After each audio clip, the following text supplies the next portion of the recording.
I'll just talk so you see if it's working good. Is that right? Okay, I guess we can start. We're 5 minutes late getting started, but we'll go for 50 minutes, so it'll be 5 minutes to 3 when I finish. And I'll try to keep track of the time here for it. I guess it didn't mention tent, so a lot of people thought it was up in the other hall. Well, anyway, today being Sunday, I'll try to keep on the religious aspect of things instead of getting too strong in law and economics, which is usually my specialty, while preaching is not my specialty, but I do a lot of it to my fellow patriots, because I help those who are just interested in getting out of taxes or beating a speeding ticket or things of that nature, but they're not necessarily Christian, and they're just interested in some way to beat the system. And when I run into them, one of the first things I tell them is that in your own strength, you're not going to beat anything. That is why you have this trouble. In the Bible, we hear about the birth of Jacob and Esau. They were twin boys, but God said, Jacob I loved, Esau I hated. The birthright will go through Jacob. And I can remember one time many years ago, I had an atheist friend, and he showed me that verse in the Bible, Esau I loved, Jacob I hated. He says, bring that to your preacher and let him see if he can preach a sermon on that one. And so I took the atheist friend's advice, and I was a Baptist at that time, and I showed him the text, and the preacher looked at it and he says, well, I think that's a misprint in the Bible. He says, my God loves everybody. How could God hate a little baby even before he's born? That's not my God. He says, so the Baptist preacher wouldn't touch it with a 10-foot pole. And, well, that kind of intrigued me, but it made me lose a little faith in the Baptist doctrine. Of course, it wasn't till many years later when I happened to be driving down the highway one day, and I heard Pastor Emery preaching a radio sermon. And that was the first time I'd ever heard that we were the Israel people of the Bible, and the Jews were the descendants of Esau, Edom. And that opened my eyes up just that little bit. And I put the brakes on, and I stopped the car, and I got my pencil and paper out, and as soon as he gave his address where the talk was coming from, I wrote it down, and I wrote him a letter, and I wanted more literature. Well, he was very obliging, and he sent me quite a bit of things. And it wasn't long after that I took a trip down to see him, and he opened up the whole Bible to me. And the one area that I was most concerned about was this Jacob-Esau situation. And, well, he explained that in a fashion that no other he could have preached a sermon on that text without any problems whatever.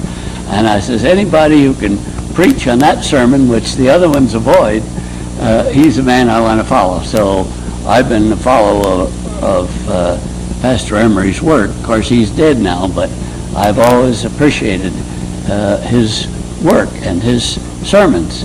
And right after that, I had another experience, and that is with a friend, Mr. Knock.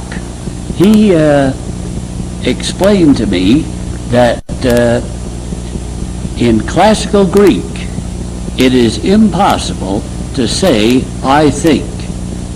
The only way you get that concept over is to say, the thought occurs to me that such is so. Well, now, let's take the story of Jacob and Esau.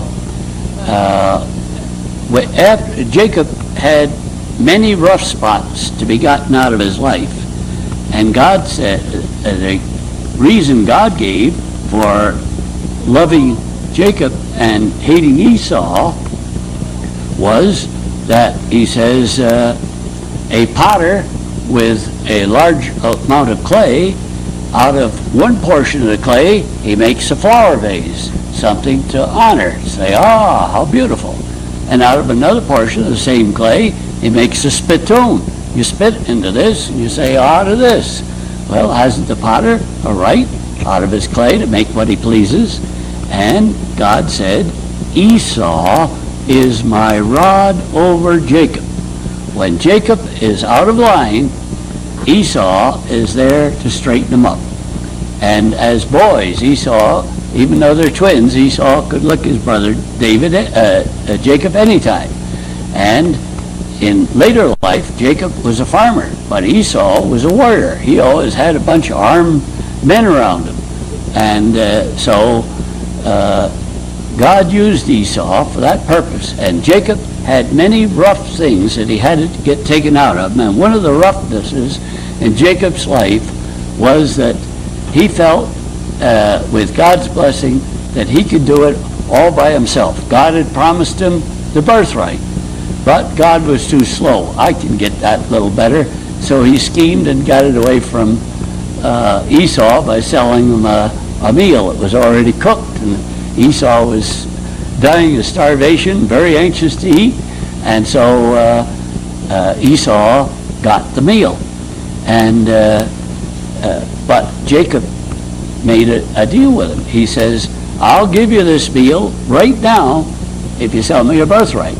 Well, Esau was so hungry, he says, what good is the birthright if I die of starvation? Give me to eat. So Jacob got the birthright. But you see, God had promised it to him. He didn't need to use scheming to get it. So he needed discipline, and some of the discipline was that Esau got so angry with Jacob for that Jacob's mother came to Jacob and she says, I believe your brother Esau may actually kill you. And she says, he's capable of it. I think you better go out with your Uncle Laban. And so Jacob went out there, but he found Uncle Laban was just as big a schemer as Jacob was. Well, if you're a schemer, God will put you with some other schemers and teach you a lesson. And he learned his lesson. He saw Esau's daughters, and he wanted to marry one of them. And not Esau's daughters, Laban, his Uncle Laban's daughter. And Laban said, oh, you can have her. You worked 7 years, you can marry her. So after he worked 7 years, Laban gave him the wrong daughter. And Jacob says, that isn't the one I wanted, it was the other one. And Laban, he was a good schemer. He says, well, you work another 7 years, you could have that one. But Jacob he says, well, he's a schemer, but I'm a schemer too. So they decided that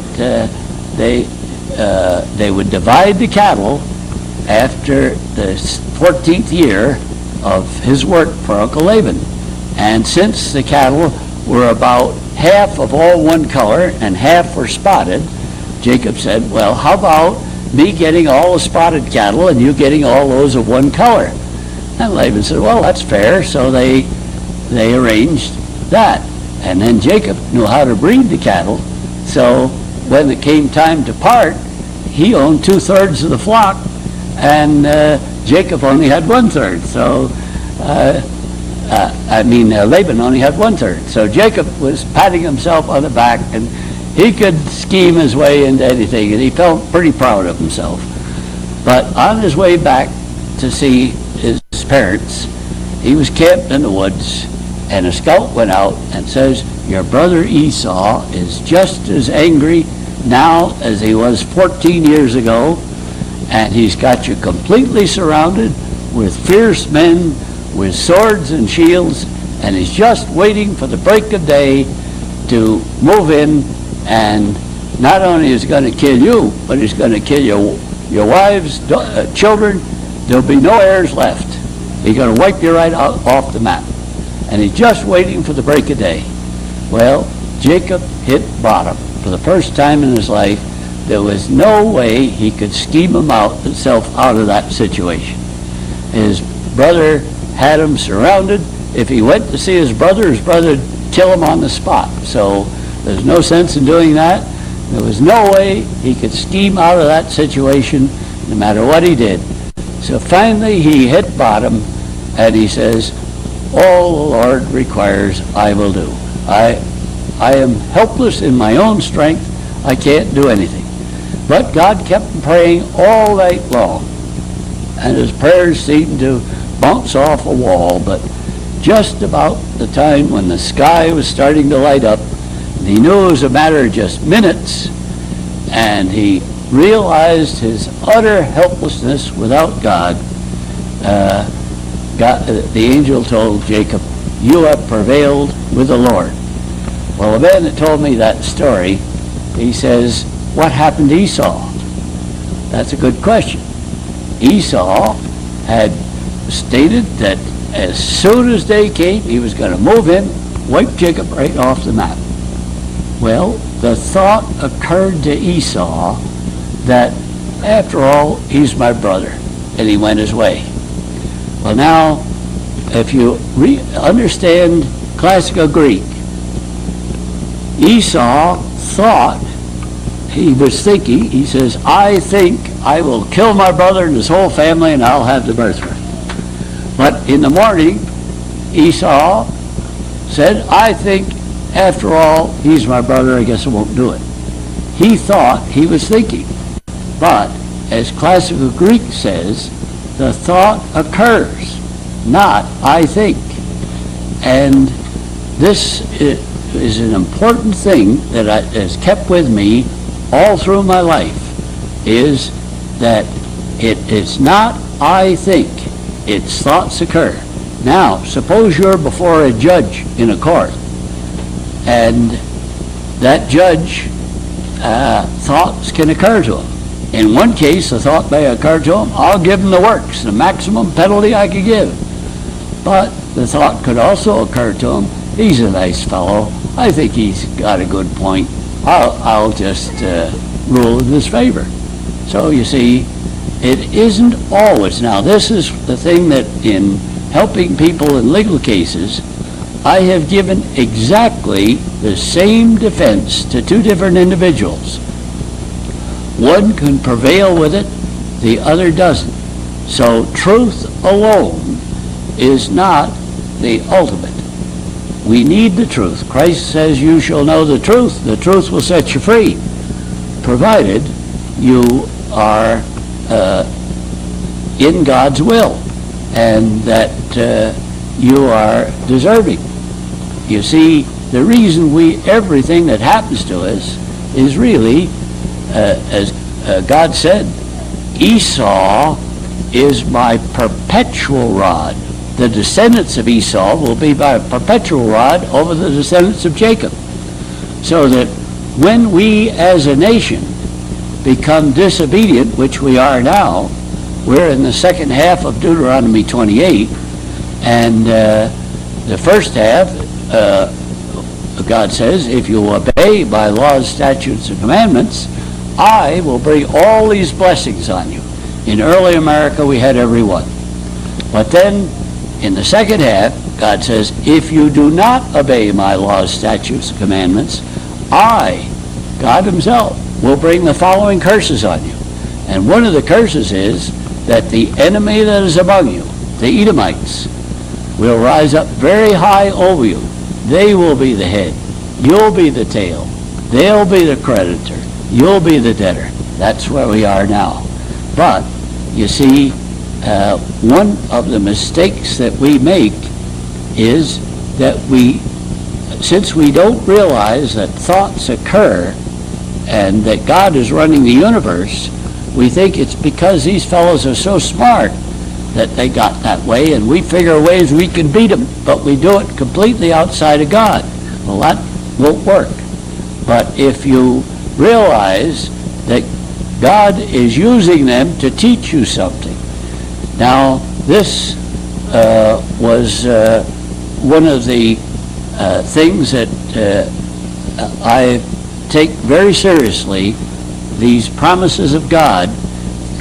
And the talk today is the difference between a literal promise and a symbolic promise. Now, in Psalms 91, that is the theme of this camp, in there it says, "Thou shalt tread upon the lion and adder, the young lion and the dragon shall thou trample underfoot, because he has set his love upon me, therefore I will deliver him. I will set him on high, because he hath known my name." Now, many years ago, I was down in Kentucky, and right on the town square in one of the towns, I think it was Winchester, Kentucky, there was snake handlers out there. And they had these snakes, and they had rattlesnakes and everything. And boy, I wouldn't even do this with a garter snake. But I saw a girl take a rattlesnake and run it right up her sleeve here, and he came out the neck, and then she twisted around her neck, and she let him down, and he come out the other sleeve. And boy, I couldn't do that if I knew the snake didn't have any fangs in him or anything.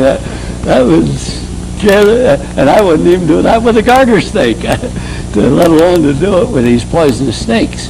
But I don't think that was what God wanted us to do. That is, you see, there's a lot of things that God calls a lawyer a serpent. Well, now he says, be as wise as a serpent. Well, I wouldn't say snakes are so wise, but he later characterizes a lawyer as a serpent. Well, we can be as wise as a lawyer. And so I think we need to distinguish between symbolic promises in the Bible and literal promises. And I think we're testing God when we go out and deliberately expose ourselves to poisonous snakes and things like that. I still don't know why that woman didn't get bit by that rattlesnake, but it could be, they wanted to impress the people. They were these real fundamentalists, that they call them the snake handling cult. And they would say, see what God can do for you? You can handle these poisonous snakes. They won't touch you. But it could be, there's a lot of deceivers among recruiters for Christianity. And it wouldn't surprise me if those rattlesnakes didn't have their poison sac in them. And they probably, every one of those snakes had been fixed in some way. I don't think they just went out and grabbed up rattlesnakes and adders and all the rest of the things and just handled them in that fashion. And if they did, that would be, in my idea, foolish. So, although that is written in Psalm 91, and it's a promise of God, but it's a symbolic promise, something like snakes and so on, God will protect you from. But I don't think he meant literal snakes. But there are promises that I found that you can accept literally, and it's strange, the ones that you accept literally, people accept symbolically. Now, the first promise, one of the earlier promises I was learned to rely on is that Romans 8:28, all things work together for good of those who love the Lord and are called according to his purpose. Well, I had always used that most of my life, but soon after I retired, we had a house full of company. We had a sick dog. I had all kinds of mail to answer. If any day I didn't want company, that was a day because I had so much work to get out, and I thought, of all the times to have all this company, this is the worst. And but then the dog started to throw up on the living room rug. My wife says, get him to the vet fast. And so I got in the car and I drove to the vet. Well, the city had the day before, but I didn't know about it, in a town of only 1,600, they made one of the streets a one-way street going north. That was Maple Street. And I came into the Maple Street, and the veterinarian was at the end of Maple Street to the south. So I came in, turned south, I went 1 block, here's a policeman, he gave me a ticket for driving the wrong way on a one-way street. And here I got the sick dog in the car, and while he's writing the ticket, the next thing you know, the dog threw up on the front seat, and he was in terrible shape, but the policeman wouldn't let me go. You're going to stay here until he got everything filled out and everything. And finally he left me, and I got the dog over the vet, and I left him over there. And then my wife says, on the way home, I had to pick up groceries and everything. And with all the things, I turned and I said, God, you said all things work together for good of those who love the Lord. If there was ever a day I didn't need another job and something else to bother me, today is it. Here I got this sick dog, I got company, I got mail to answer, I got so much to do, and now I get a traffic ticket. I said, you're going to have a hard time making this work together for good. Well, it took about a year, and I couldn't see the result, but I followed that ticket right up to the Supreme Court. And when I got up to the Supreme Court, I won the case, and one of the judges came over to me, and he told me, he says, if you're ever in town sometime, and I'm not sitting on a case, you're an interesting fellow, stop in and visit with me. And that opened up an entire career for me since in my retirement. I was a civil engineer. That was my regular work. I had no idea what I was going to do when I retired from civil engineering, but I fell right into the type of things that I'm doing today, and I had a tremendous amount of health. And then when I look back on it, it was that ticket that I got on the day when I turned to God and said, you're going to have one awful time making this thing turn out for good. And yet it did. If you have patience, it does. Well, I've had experiences like that through life that give me quite a bit of faith in these things. And the point is that we have to know the difference between a symbolic promise and a genuine promise. Now, every one of you have probably read a promise in the Bible that says, whosoever looketh at the perfect law of liberty, the law that makes men free, and continues therein, being not a forgetful hearer, but a doer of the word, will be blessed in the doing. You read it. But then when it comes to a problem in government, well, a lot of people say, well, I guess somebody's got too much freedom and they're abusing it. There ought to be a law against this thing, and that's the attitude. But you just read that there is a perfect law of liberty, the law that makes men free, and continue it. Those who continue therein, believing there is a perfect law of liberty, will be blessed in the doing. That's James, the 1st chapter, 25th verse. Well, now, if you see a problem in society, then why not take the promise of God literally and say, well, this problem is not caused by anyone or any group having too much freedom. So the cure can never be to pass a law to compel someone to do something they're not now doing or restrict them from doing something they are doing. If freedom is perfect, freedom doesn't cause problems in society. So the cure can't be to look to government to pass a law that will correct the situation. The cure must be to look on the other side and look for some existing statute of man that has made a crime by man's law that's not a crime by God's law. Because whenever that occurs, there's going to be a problem result from that in society. So if you remove the cause, the problem will automatically disappear. Now, I mentioned that I took the last course in classical economics when I was in college that had that in it. And in studying that, we in 5 minutes I can tell you how you can distinguish a modern economist from a classical economist. The modern economist, whenever there's a problem in society, he says someone or some group has too much freedom and they're abusing it. We've got to pass a law, make them do this, or restrict them from doing what they are.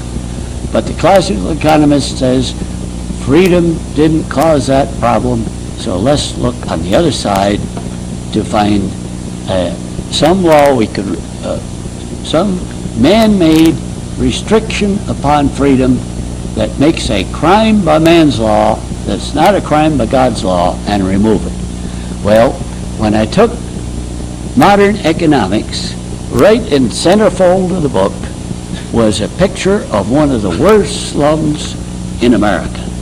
It was an old Victorian house that had probably been built about 1890 by a wealthy man. It had little porches all up on the side and a big high Victorian house, 3 or 4 stories high, but it had never been painted in years. The roof was in terrible shape, and there was ladder-like stairways up to apartments. They had split this great big house into a lot of small apartments with these ladder-like stairways up to it. Tin cans and garbage, old tires and everything all over the yard. And it was really an eyesore when you look at it. And the caption under the picture said, "If ever freedom has failed, this is proof of it." Who can say that the John Jacob Astor family of New York, who owns this building, couldn't afford to improve it? Well, that's a pretty convincing argument there. Here you got one of the, and then they told you where the slum was. The slum was within 5 minutes walk of the most valuable land in the whole world. It was within walking distance of Times Square, New York, where the land sold for $42,000 a front foot. That was back at that time. That was in the 40s. $42,000 a front foot. And here, within walking distance, is this terrible slum owned by one of the wealthiest families in America. I don't think they made it in banking. I don't know where Astor got his money. I think it was fur trade. Yeah, something like that. Well, anyway, they were wealthy. And, of course, he had a beautiful hotel for his friends, the Hotel Astor in New York and the Waldorf Astoria, same family. But he had this terrible slum. But it seems now, when all of you look at that, now you read perfect law of liberty.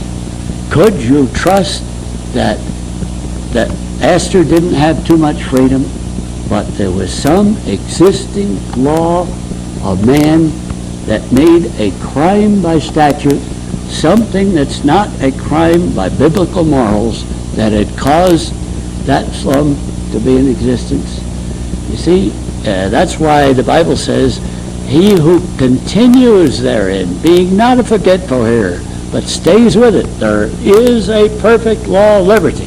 When you see a problem, freedom, God didn't create that problem. Man created it. So you got to look at what has man been doing that could create that problem? Well, let's just think for a moment. There are millions of corporations in this country. There's only one corporation out of the many, many millions. There might even be a billion. I don't know how many corporations, but there's only one corporation that says, if you want our services, you're just going to have to pay taxes to get it. All other corporations, they never come to you and say, if you want our product, you're going to have to pay taxes to get it. Why? Well, all private corporations operate on a biblical principle. The servant is worthy of his hire. And turn that into a free enterprise principle. It says payment for value received. But how does the city finance itself? On a Marxist principle, ability to pay. Now, that should start you thinking, there must be something wrong in this, what the city is doing. And so we do recognize a tax is defined as a compulsory levy upon production for the support of government. Did God condemn production? No. But whenever man sets up a government, he says, well, the only way we can finance government is from the producers. So we'll make trading, work, or building homes, whatever we do, whatever is productive, we'll penalize it with a tax. And so a tax is a compulsory levy upon production for the support of government. Now, we all admit we need government, but let's see if we could have that government and follow, I'll just keep at that local level at the moment. We'll keep at that local level, and say the city of New York could finance itself if it didn't have anything that fits the definition of a tax. In other words, they can't tax buildings because the city doesn't, the services of the city don't go into the value of a building. The value of a building is determined by the labor and the materials that go into it. And that's the value of the building. A building, if you go to, you got the plans here for a building, and you go to a building contractor, say, how much will you charge me to build that house? He looks at the labor and the materials that go into, and he gives you a figure. He doesn't say, well, is that house going to be built on a paved street that's got sewer, that has garbage collection, that has a public library, that has schools, that has a public swimming pool? He doesn't care anything about that. He says, I'll build that house for so much money, the labor and the materials that are in it. So the value of a house is the city doesn't do anything to create value to a house. But the lot that the house sits on is a different thing. A lot that a house sits on is more valuable when it's on a paved street, when there's garbage collection, police department, schools, libraries, you add them, it increases the monopoly value of land. And so the services of the city go into the monopoly value of land, but they don't go into the improvement on the land. But with the Marxist system, it's ability to pay. So the city looks at what building is on the land, and the better the building, the higher the tax. So what did Mr. Astor do? He put a very low capital improvement on very high value land. Now, the city looks at the improvement. There's nothing to tax. He looks poor. Even though they know he's one of the richest men in the country, he put a low capital improvement on high value land. He pays practically no tax on it. What is Mr. Astor selling? Now, take that building and move it out 30 miles and nobody live in it. But put it there within 5 minutes walk of the most valuable land in the world, where the highest paying jobs are. The people who live there are renting location value. The city gives that away, but they confiscate improvement value. Well, it becomes expedient then, under this system of violation of God's law, to put a low capital improvement on high value land. Go to any city in the United States, go to a real estate broker and say, I want to invest in income property. Where does he take you? To the nice home out in the suburb? No. That's that's high capital improvement on low value land. Your slum, your rundown buildings are always adjacent to the most valuable land in the whole city, because the city creates location value. That's where people can walk to work. It's handy to work. Now, when that building was built that Mr. Astor owned, it was built probably by one of the bankers. It was within walking distance of his bank probably, and he had a beautiful old mansion. But gradually, as the city grew, well, he moved out in the suburbs, and they split that building all up into apartments for the poor people. And then they never painted it, they never fixed it, they let trash grow all over. Now, just think what would happen if Mr. Astor did improve that property. Suppose he restored that house to its original beauty, put a new roof on it, put glass back in the windows where there's baseboard, painted it up, took all those ladder-like stairways off the outside, and leveled up the porches, put in a beautiful lawn, flowers. Now, what was formerly an eyesore is a thing of beauty. What happens? The assessor says, oh, Mr. Astor has increased his property, we can tax him more. He's penalized for doing what was good. Well, it should be obvious to us that that is contrary to God's law. Man's law says ability to pay. And if he shows no ability to pay, you don't tax him much.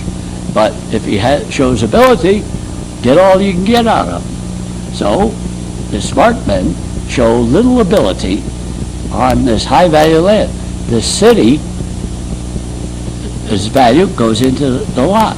Now, Mr. Astor can go to the French Riviera for the winter, come back to New York in the spring, his property is still there.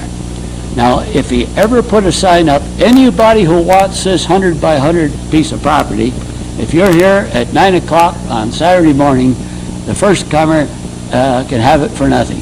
Why, the whole city of New York would try to be the first comer on that property.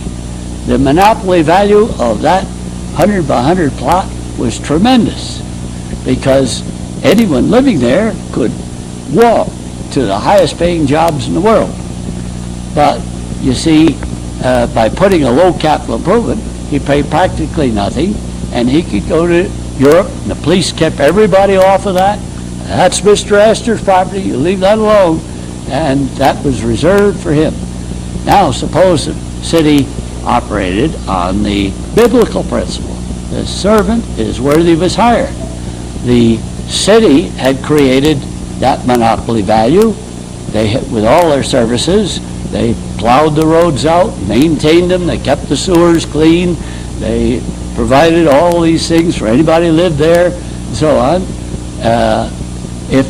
And they policed it so that they could maintain the title to Mr. Astor. Well, suppose they told Mr. Astor, we don't care what you do on that piece of property. You can leave that building on it, or let weeds and dead cats stay on it, or put the finest building in the world on it. That's your business. You're free to do anything you please, as long as you don't infringe upon any life, liberty, or property of anyone else. But if you want us to maintain that monopoly for you and keep every other person away from it and reserve that piece of land for you, we're going to charge you for the full value of maintaining that monopoly. The tax is on the monopoly of the lot. What you do on it is your business. Well, suppose it changed to that system. How long do you think Mr. Astor leave that slum on the property? He couldn't get off of there fast enough. he'd either restore it as an antique home, or he would remove it and put up a high-rise apartment and make money as a capitalist. But you see, our system is turned around backwards because, and there's Christians all over everywhere, they've been reading James 1:25 for centuries, but no Christian ever suggested that there is a perfect law of liberty and there isn't any necessity for government to lay any tax whatever, because a tax is a compulsory levy upon production for the support of government, and God didn't condemn production. Every man should be free to produce. He says if you don't produce, you shouldn't eat. That's God's law. But man says, well, if you don't produce, we'll feed you. But if you do produce, we're going to penalize you. And if you work and you don't pay an income tax, we'll put you in jail. So you see, we've turned these things around. But here we have the wording as clear as day. There's one of the promises just as strong. And now this one about handling snakes, they will take that promise and they'll go out and handle snakes. And, well, God said it won't hurt me. But when it comes to a promise like Romans 8:28 or James 1:25, they let that promise slide right by. They read it, but, oh, well, that must be symbolic, you know. And that's the way they let things go. So this is something that I think all of us should learn to distinguish between a literal promise of God and a symbolic promise. It seems the symbolic promise gets acceptance by the masses, and the literal promises, oh, well, it would be the case with Romans 8:28. How could that work together for good? I was kind of joking with the guy. You're going to have a hard time making that work out for good. And yet it did. Well, now it's according as we believe, so it'll be. Now, God told Israel when they went into captivity in Babylon that they would be there for 70 years, but this was punishment, so they would expect to be ruled over very meanly by the Babylonians.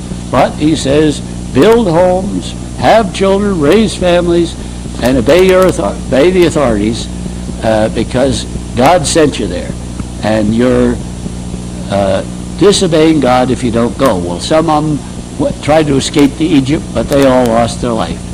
And when they went down to Babylon, they had to stay there for 70 years.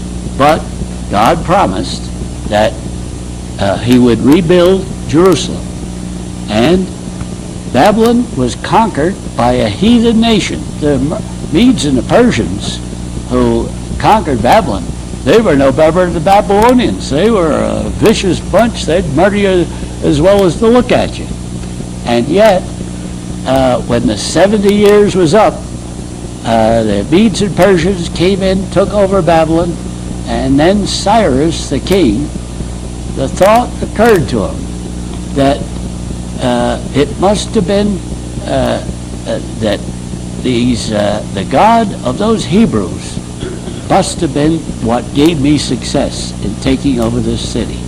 So he ordered that Jerusalem would be rebuilt, and they would finance it. And so I think it was Nehemiah who went in to rebuild it. But Ezra was living in that time, and he tells the experience. When they started to rebuild it, well, with lots of jobs, there was a lot of people who were not Israelites who wanted to get in. Oh, we love your God. Let us help you build the city. Well, apparently they were paying the workers in those days. They just wanted to get on the payroll. But Ezra says, if you're not an Israelite, get out. We Israelites will rebuild the city ourselves. And they turned these other ones who wanted to become Israelites just to get a job and to benefit. They said, no, we don't need your help. Well, those who got turned away went to Babylon, and they made bad stories about these people who were rebuilding now, and they said, if they get that rebuilt, they'll never obey the king of Babylon and everything. Well, the first thing you know, Cyrus died, and Darius, I guess, came in, and he believed these people, and so he stopped the work. But what they did, they took the decree of King Cyrus, and they presented the whole story to Darius, who is now king of Medo-Persia, and they showed him that the former king had promised this and why he had promised it. And so the new king ordered him to go back and continue, and he was going to punish anybody that interfered with it. Well, now I want to bring that in because God works the same way several times. Now, the Pilgrims came over to America. I haven't got time to go into all the details, but they built America, and if you read the Mayflower Compact, if you read the laws of Connecticut, the original Constitution, and Rhode Island and New Hampshire, those are the three best ones, you'll find that the purpose of setting up this nation, the king even allowed it for the glorification of Jesus Christ and his law. Now, that is the New Jerusalem. We are here to build it. But then we got workers in who, just the same as when Ezra was in charge, they came in, oh, let us help you rebuild it. So we brought immigrants in to help us. Now, we weren't as wise as Ezra. And they have corrupted our purpose.